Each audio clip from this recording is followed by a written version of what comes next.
Subject కి ఒక teacher ఉంటారు, అన్ని సబ్జెక్టులు నన్ను చదవమంటారు. ఇంత చిన్న బుర్రలో అన్ని ఎలా నింపాలి?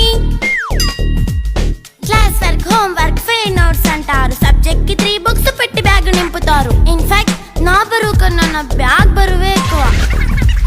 క్వశ్చన్లు, ఆన్సర్లు, సర్ప్రైజ్ టెస్టులు అన్ని దాటుకొని మళ్ళీ స్కూల్ వ్యాన్ ఎక్కేసి అమ్మయ్య ఇక ఇంటికి వచ్చేసామనుకుంటే మార్క్స్ తక్కువ వస్తే చెయ్యాలి అసైన్మెంట్. రిపోర్ట్ కార్డ్ చూపిస్తే ఇంట్లో ఉన్న పనిష్మెంట్. హోమ్ వర్క్ చేయమంటూ మమ్మీ చంపుతుంటుంది. ట్యూషన్ టైం అయిందని డాడీ తరుముతుంటాడు. డాన్స్ క్లాస్ కి వెళ్ళమని తాతయ్య తిడతాడు. స్నాక్స్ తిని వెళ్ళమని నాన్నమ్మ ఆపుతుంది. ఇక అన్నీ అయిపోయాక కాసేపు టీవీ చూద్దామంటే మమ్మీ ఎంట్రీ ఇచ్చింది. బెడ్ ఎక్కమంది. చిన్న నాప్ తీసేలోపు తెల్లారిపోయింది.